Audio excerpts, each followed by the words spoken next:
हनुमान जी अजर अमर कैसे हुए? हनुमान जी के लाइफ पर मैंने पीएचडी किया हुआ है। मुझे लगता है मेरे जीवन का सबसे अधिक समय हनुमान जी के साथ बीता है, सबसे अधिक समय। ऐसा जीवन में कोई दिन नहीं रहा होगा जब मैं हनुमान जी के मंदिर नहीं गया होऊँगा या हनुमान जी का चिंतन नहीं किया होगा या हनुमान चालीसा का पाठ नहीं किया होगा। बचपन से लेकर के शायद मुझे 5 साल के बाद से याद है, हनुमान जी के मंदिर जाना जब तक मैं गाँव पर था तब भी, सुबह से लेकर के रात तक। जब हम लोग पाथरडिया गए कतरास में थे तब थोड़ा-सा कम हो गया था। लेकिन हनुमान चालीसा का पाठ रोज़ हुआ है, सुंदरकांड का पाठ हुआ है। फिर हम लोग पाथरडिया गए, उसमें भी लगातार हम लोग हनुमान जी की साधना में लगे रहे। आज तक, अभी तक हनुमान जी की साधना में मैं हमेशा लगा रहा। उनसे मेरा प्रेम, मेरी भक्ति इतनी बनी रही कि शायद मैं अपने जीवन में अपने माता-पिता, भाई-बहन, बेटा-बेटी से ज़्यादा हनुमान जी के बारे में जानता हूँ और उनका मुझे अपार प्रेम मिला। मुश्किल तो एक बार तब हो गई जब मैंने हनुमान जी से एक बार सहायता मांगी थी। मैंने सुना था कि भगवान राम और माँ सीता का जब वियोग हुआ तो हनुमान जी ने सहायता की थी। जब सीता माता को रावण हरण करके ले गया तो वहां पर दृश्य है कि राम जी बिलखते हुए सीता को आवाज देते हैं कि हे सीता।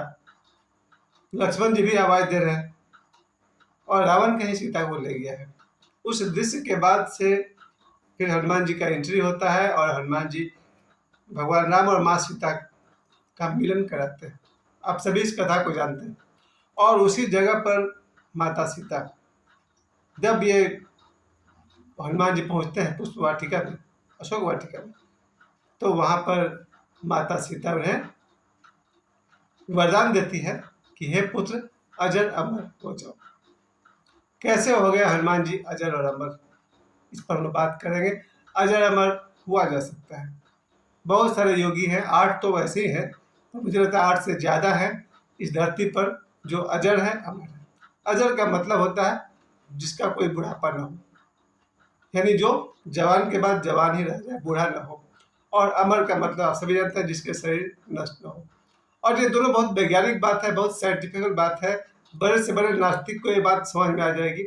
जैसे हमारा मोबाइल का बैटरी डिस्चार्ज होते रहता है मोबाइल के काम करने से, फिर हम मोबाइल को चार्ज करते हैं, ठीक उसी तरह से ये हमारा शरीर भी डिस्चार्ज होते रहता है, क्योंकि शरीर में हजारों फंक्शन एक साथ चलता है।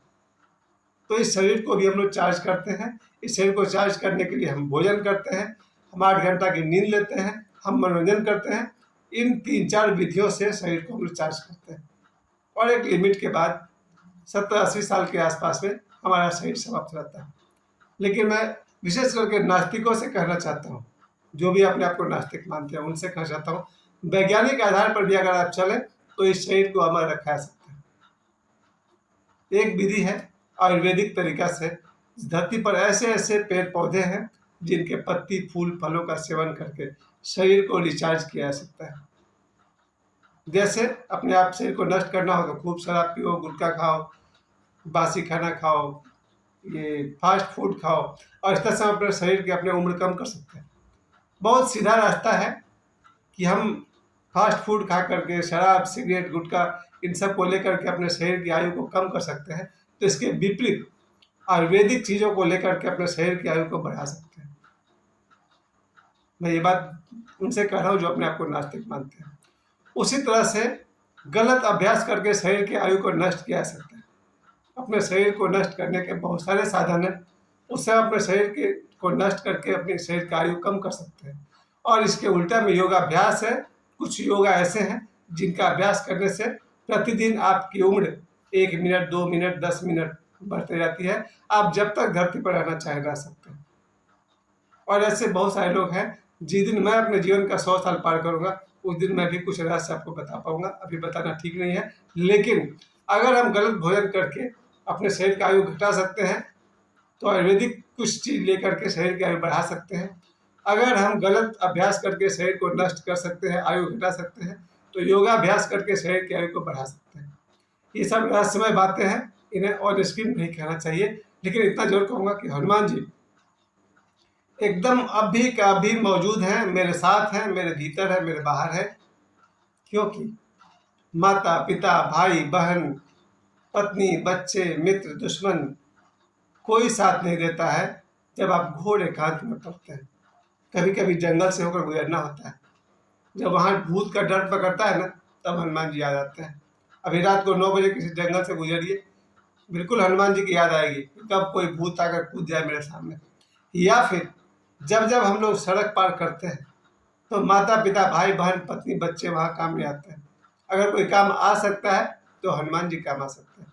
जब कभी हम युद्ध करते हैं, कोई आईसीयू में एडमिट है, कोई जीवन के मुश्किल समय में है, वहाँ माता पिता भाई बहन पति पत्नी सब आपके बाहर रह जाएंगे। अगर कोई आपके साथ आईसीयू के केबिन में घुस सकता है तो हनुमान जी घुस सकते हैं। ये बिल्कुल संभव है। इस धरती पर जितने भी रिश्ते नाते हैं, माता पिता भाई बहन पुत्र पत्नी, अगर कोई आपका अपना है जो हर जन्म में आपके साथ था, आज भी है और अगले जन्म में भी आपके साथ रहेंगे, वो हनुमान जी हैं। मुझे लगता है मैंने जीवन में कई बार जन्म लिया होगा। न जाने कितने लोग, कितनी महिलाएं मेरी माँ बनी होगी, कितनी महिलाएं मेरी पत्नी बनी होगी, कितनी मेरी बहन बनी होगी, कितनी मेरी बेटी बनी होगी, कितने लोग मेरे बाप बने होंगे, कोई भाई बना होगा, कोई बेटा बना होगा। लगभग सभी बिछड़ गए, लेकिन हनुमान जी पहले भी रहे होंगे, आज भी हैं, और जब मैं अगला जन्म लूंगा तो मैं कहीं भी रहूंगा, हनुमान जी की भक्ति मेरे साथ ही रहेगी। तो ये अजर अमर होने वाली बात है। ये मैं जब कह रहा था कि एक बार मुझे जीवन में जरूरत थी, जब मेरी धर्म पत्नी का एक्सीडेंट हुआ था 17 सितंबर 2016, आज से 10 साल पहले। अब मुझे लगा कि वो कोमा में चली गई है, उसे बचा लीजिए, और मैं हनुमान जी के पीछे पड़ गया। रात दिन प्रार्थना करता रहा, जगह जगह मंदिर में जाता था, और सुबह हॉस्पिटल में जब आईसीयू में जाता था तो मुझे लगता था आज वो ठीक हो जाएगी, लेकिन वो ठीक नहीं हो रही थी। फिर सारा दिन मंदिरों के चक्कर लगा था, वहाँ हनुमान जी का मंदिर भी था जहाँ वो आईसीयू में एडमिट थी। फिर मैं हनुमान जी के दिन भर चक्कर लगाता था, हनुमान जी मेरी पत्नी को बचा लीजिए, आपने माता सीता और भगवान राम को मिलवाया था। शाम हो गई, डॉक्टर के पास जाता था, कोई इम्प्रूवमेंट नहीं। आखिर 23 तारीख को 6 दिन बाद मेरी पत्नी का देहांत हो गया। मन में सवाल उठता था कि मैंने बचपन से लेकर अब तक हनुमान जी आपकी भक्ति की, आपके मंदिर जाते रहे, आपके हनुमान चालीसा पाठ करते हैं, श्री रामचरितमानस पढ़ते हैं, सुंदरकांड पढ़ते हैं, आपने मेरी सहायता नहीं की। तब हनुमान जी ने ऐसे, मुझे लगा मेरी अंतरात्मा से कहा कि बेटा, अगर प्रेम सीता और राम जैसा हो तो मैं साथ हूं। भगवान राम जैसा और माता सीता जैसा प्रेम अगर हो तो मैं साथ हूं। ये मेरा पूरा आश्वासन है सभी लड़कों को, सभी लड़कियों को। अगर किसी लड़के को लगता है कि ये लड़की ही मेरी सीता है, तो फिर पुकारो हनुमान जी को, हेल्प मिल जाएगा। और अगर किसी लड़की को लगता है कि ये जो मेरा बॉयफ्रेंड है यही मेरा राम है, तो फिर पुकारो हनुमान जी को। मैं ऐसे बहुत सारी लड़कियों को जानता हूँ, खासकर जब मैं उनसे पूछता हूँ पक्का बताओ क्या यही तुम्हारा शिव है। जब भी कोई लड़की किसी लड़के के प्रेम में पड़ती है तो मैं उससे यही पूछता हूँ, एकदम बता दो साफ साफ कि हाँ यही तुम्हारा महादेव है, क्या यही भगवान राम है तुम्हारा। तो फिर हनुमान जी को सहायता करनी पड़ेगी, तुम पुकारो। और वॉइस में मैं यही कहता हूँ, अगर किसी लड़के को लगे कि हाँ यही लड़की उसकी सीता है, यही लड़की उसकी माता पार्वती है, तो फिर पुकारो हनुमान जी को, सहायता जरूर मिलेगी। ये मैं इसलिए कहता हूँ कि हनुमान जी पर एक बहुत बड़ा एक लेवल है कि उन्होंने माता सीता और भगवान राम को मिलवाया था। और मुझे लग रहा है कि यही एक ऐसे भगवान है, पर उनकी शर्त बहुत खतरनाक है। अगर माता सीता और भगवान राम जैसा प्रेम हो तो, और हनुमान जी को पुकारोगे तो। सपोज करिए कोई क्रिश्चियन कंट्री में पैदा हो गया, ईसाई देश से पैदा हो गया, खूब खूब उसका अपना कोई लाइफ है, हनुमान जी को जानता ही नहीं है, तो फिर आपने हनुमान जी को पुकारा नहीं, तो अपने घर रहो, हनुमान जी अपने घर रहेंगे। आज भी मेरे जितने भी दोस्त हैं, रिलेटिव्स हैं, अगर आपने मुसीबत में, दुख में हनुमान जी को पुकारा ही नहीं, क्योंकि आप हो सकता है घमंडी हो सकता है आप नास्तिक हो। नास्तिकों की एक बहुत भाषा है, नास्तिकों के लिए हनुमान जी सिर्फ एक बंदर है और कुछ नहीं। अगर नास्तिक दिमाग वाले से पूछा जाए, और मेरे बहुत करीबी दोस्त हैं, एक नहीं दो हैं, शायद दो नहीं चार हैं, ये लोग कट्टर नास्तिक हैं, इनसे पूछो तो कहेंगे हनुमान जी क्या है, एक बंदर है। इनके लिए हनुमान जी एक पूंछ वाले बंदर है और कुछ भी नहीं। आपकी मर्जी, लेकिन जब भी कोई हृदय से हनुमान जी को पुकारेगा उसे उसकी सहायता जरूर मिलेगी। आज हनुमान जी का जन्मदिन दिन है। अभी अभी मैं पंचमुखी हनुमान जी पाथरडी कोलवासी से आ रहा हूँ और सुबह से ही, बल्कि कहा जाए कि 4 बजे सुबह से मैं हनुमान जी के ही मूड में बना रहा। बस एक आश्वासन मेरा अपने लिए है, जब जब जन्म लूंगा हनुमान जी मेरे साथ जरूर रहेंगे।